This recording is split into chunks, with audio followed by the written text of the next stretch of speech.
David Brewster here with another 3-for-all, and this is 3 Akira Takasaki licks from 1983. And Akira Takasaki is the guitarist from the band Loudness from Japan. And I was very shocked and surprised to see so many people vote and request for Akira. That was really, a surprise. And honestly, this Late Night Lessons channel has kind of shocked me already a few times. All the requests for Vito Bratta and John Sykes and Ronnie Latecro and Akira Takasaki. Akira is a legend, and really, if you start digging around in the Loudness, band history, they were formed in 1981, so Van Halen had already kind of hit the scene. And you can definitely tell in Akira's music, especially his early stuff, you can hear a direct Van Halen influence, but then you can hear other influences, kind of hiding in there too. But he's a really exciting guitarist, and really if you look at his history, he was actually in a band that formed, I think he was like 11 or 12 years old. They were called Lazy, and they had 5 albums in Japan. And then, he started to kind of really get into hard rock and metal and shred guitar, and he broke from Lazy in '81 and started Loudness, and that kind of became his metal outlet. And then I think he reformed Lazy too. I'm not really familiar with that band, but I'm definitely familiar with Loudness. And, definitely a big impact in the 1980s. They were actually the first Japanese metal band to ever have an American or US record deal. So they were signed to Atco and then later Warner Music Group. But they were the first Japanese metal band to ever kind of hit the United States like that. I just shared that image there with some suggested, albums from Loudness. And most people became familiar with the band in 1985, the Thunder in the East, album.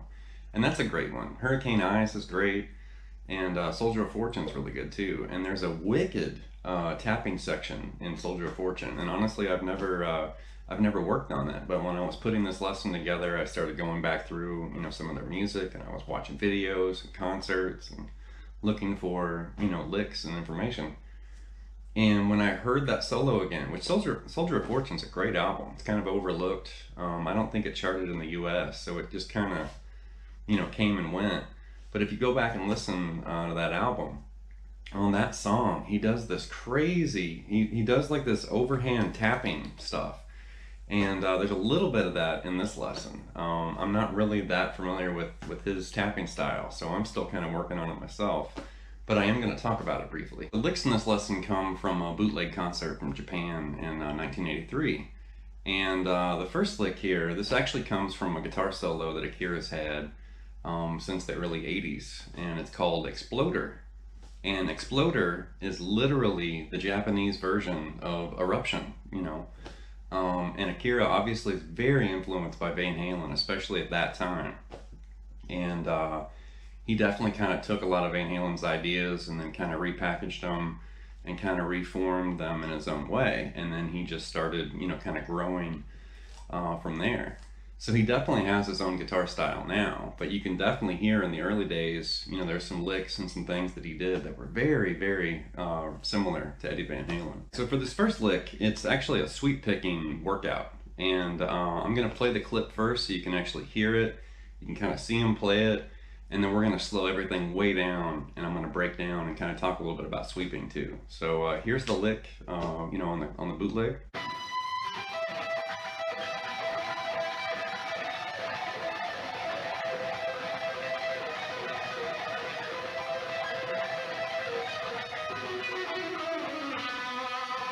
Okay, that's crazy. So we're gonna slow this way down. We're not gonna worry about that speed yet. But really what he's doing, it's just a series of arpeggios, and it's following this progression in E minor. It starts with E minor. So think of that as the 1 chord, and we're going backwards. So then D major, which would be the 7th chord, C major would be the 6th. And then we're playing B major, so that's a major 5 chord. That's implying harmonic minor.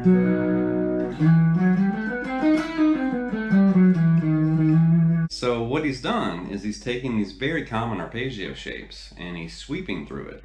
And we're just going to start really slow here.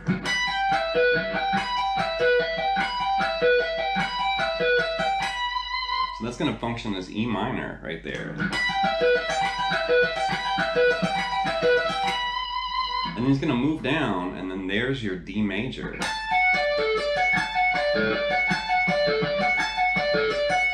And then move down another whole step, and there's C major. And then down 1/2 step, and there's B major. Then he goes back up a 1/2 step to C.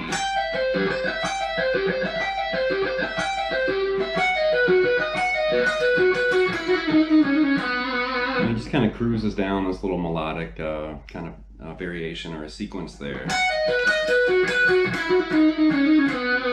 But let's get back into the sweeping here. So the most important thing there is the downstroke sweep, or the down sweep.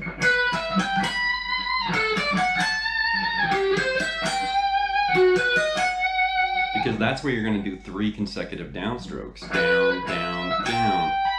So one thing you don't want to do is you don't want to sweep upward and then downward. You don't want to do this, because that's going to sound horrible. Well, I mean, you could make it work, but that's not really what you want to do.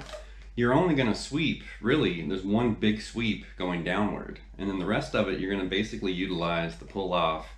You're going to sneak a little upstroke in there again, and then do another downward sweep. So really slowly, we're doing this.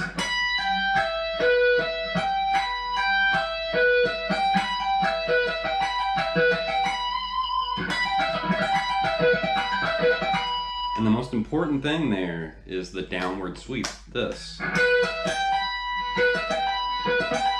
So if you want to, you could practice that part first.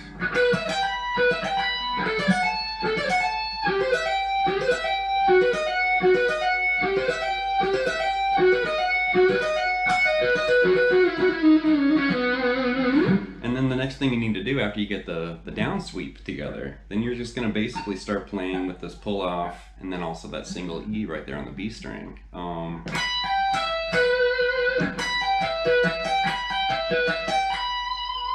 So the trick there, when you start it, you're going to start with a downstroke, pull off, and then a little upstroke on the B string, and then you're going to sweep, sweep, sweep.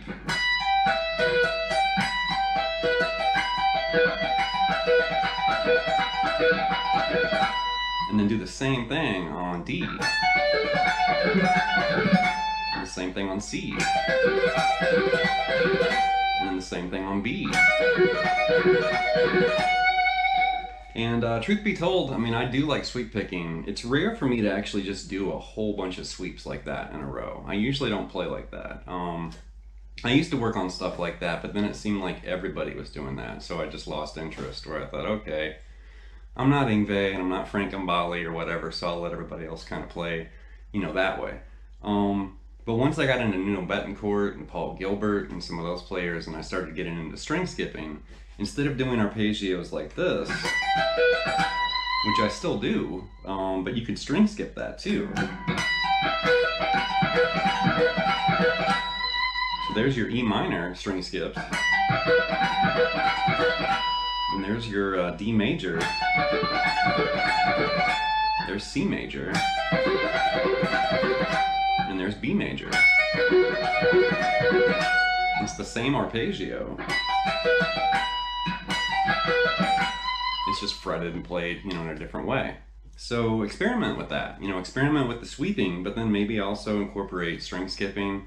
I mean, you could technically tap that lick too if you wanted to, but really interesting, and it's a great workout for sweep picking for sure. All right, the next lick definitely has an Eddie Van Halen nod, or you know, kind of a variation of something Eddie would do, and it's a tapping lick. So it looks and sounds like this.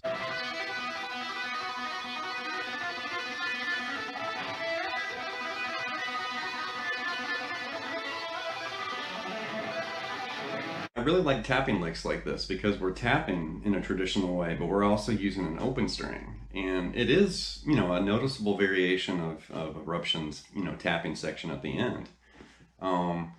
But he's doing something a little different with it. You know, he's included the open string, he remains on that B note for the first 3 patterns, and then he changes it to A on the last one. All right, so it looks like this.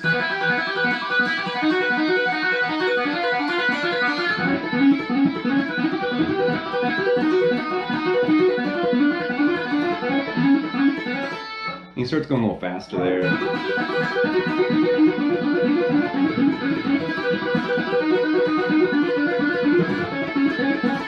And then he starts doing this descending run. And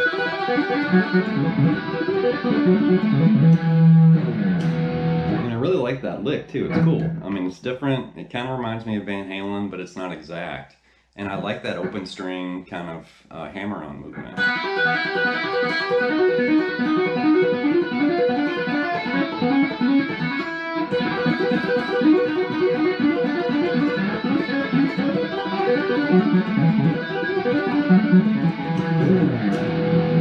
Now, truth be told, in preparation for this lesson, this is the first time in my life I've ever actually sat down and learned some Akira licks. So, I'm familiar with Loudness. I remember listening to him, back in the day. I think I had a couple of their albums maybe on cassette or something when I was a kid.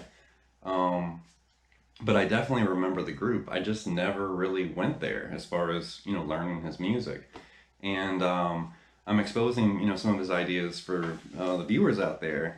But I'm also exposing some of these ideas for myself too, as I've been working on this, where it's like, yeah, I think I'm going to have to come back and play with this, or let me variate that and turn it into something else. So it's inspiring for sure. And one thing I noticed that he does, and he did it in this bootleg, even though the camera angle was horrible because there's a shadow over his hand. So you can't see what his fret hand's really doing. You just see like a part of it. And then you see this blurry, movement with his fingers. You can hear it. And I sat there and I tried to kind of play with this little, section of a lick that I found.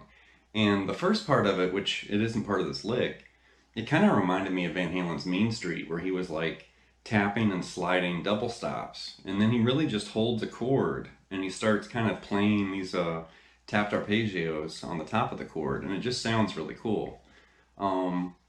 So this is a two-part lick. I'm going to show you kind of what I came up with for the first part, which is not exactly what Akira played, but it's the basic idea. And then the second part is pretty close to what he played, and it's just another variation of tapping chords. So you can think of, Satriani and some of these players that have these tapped etudes, Midnight and Day at the Beach and some of those famous, Joe Satriani tap pieces. So really what we're going to do here, it's a G minor 7 is what I've kind of located here. Like that. So think of the Hendrix chord, but don't play the major third, make it a minor third right there. And then he's tapping basically out of G minor right there.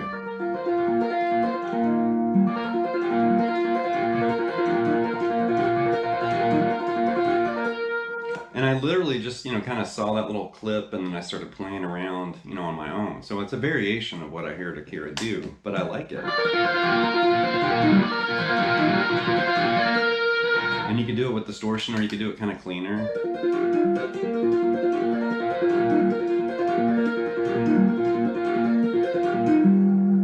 And you can kind of hear him sliding down there.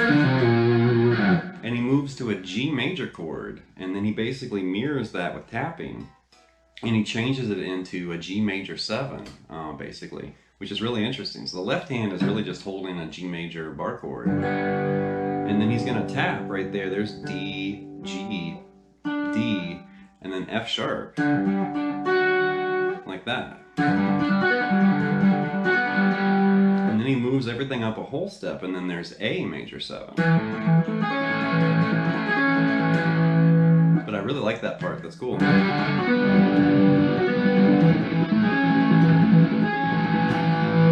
And it kind of reminds me for some reason of Steve Vai. I don't know if Vai ever really did stuff like that.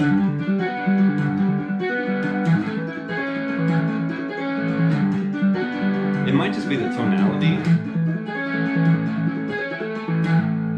But I love tapping chords like that, it's really cool.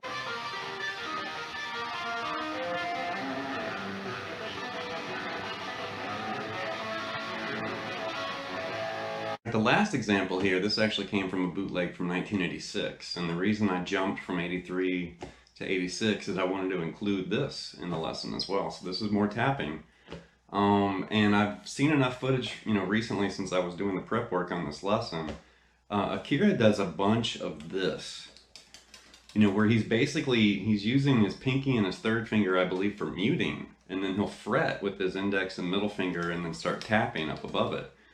And I'll just be totally honest, I really haven't tapped like that before. When I saw it, I was like, oh, that's cool. And then I grabbed my guitar and I thought, oh, I can't really do it, simply because I haven't worked on it.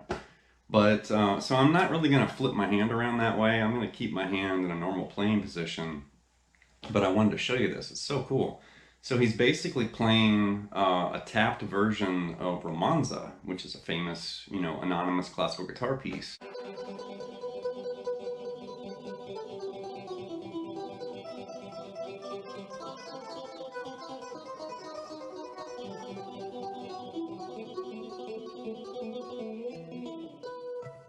The actual piece, Romanza, it's, you know, a classical guitar piece.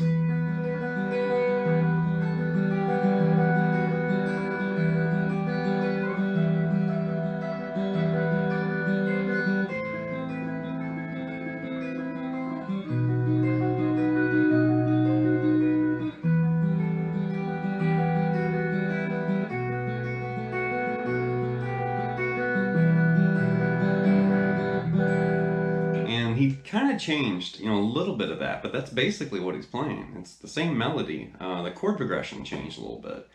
So I'm not going to flesh out the entire thing that he just played, because he actually played the major section of that song too. I'm just going to kind of reveal the beginning. So really what he's doing, it's similar, if you ever worked on Midnight, you know, by Joe Satriani. You know, doing that kind of thing.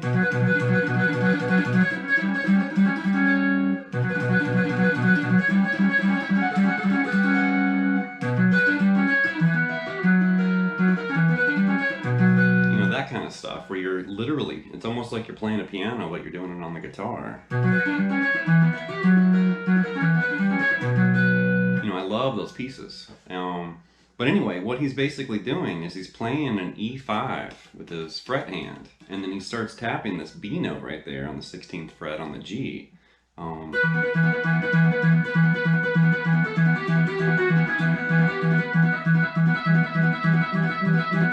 And that's basically the melody.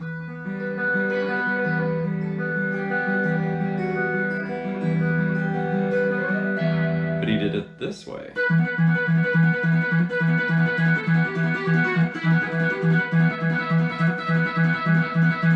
You know, but I really like the way he fleshed that out, you know, with tapping, which is really, you know, radically different than the traditional way of playing that piece. Really, in a nutshell, this lesson kind of exposes the whole premise behind Three for All. Yes, I'm wanting to expose these different guitarists and these different licks, but I'm also wanting to inspire you to maybe experiment with these licks and try to see, you know, if you can turn it into your own thing.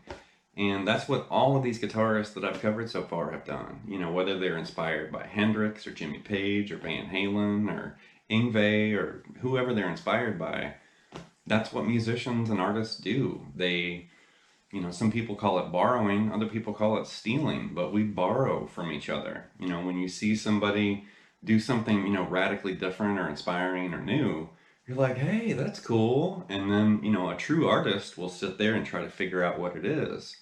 And then they'll try to change it, you know, to their own needs or maybe their own, you know, personal taste. And that's what I feel every musician should do. Yes, copy, you know, copy songs, copy solos, learn things note for note. And then once you've kind of exhausted some of that, and you've learned a lot of other people's songs and solos the right way, you know, note for note, then branch out and see what you can come up with. And for me personally, you know, tapping into myself is way more inspiring and interesting than just copying what somebody else did. You know, because after a while I get kind of bored, where it's like, well, okay, I've learned, you know, this song and I've played through it 14 times. Now what do I do? You know, but when you start working on your own music and you start working on creativity and improvisation, it's really hard to get bored because you're constantly changing and playing and kind of, you know, mixing this stuff together, which that's really what you should do as a musician, or really any artist should do. So enough of that. I just wanted to kind of rant there for a second. But please leave some feedback and comments and subscribe to Late Night Lessons, and I'll be back with some more content material very soon. Thank you.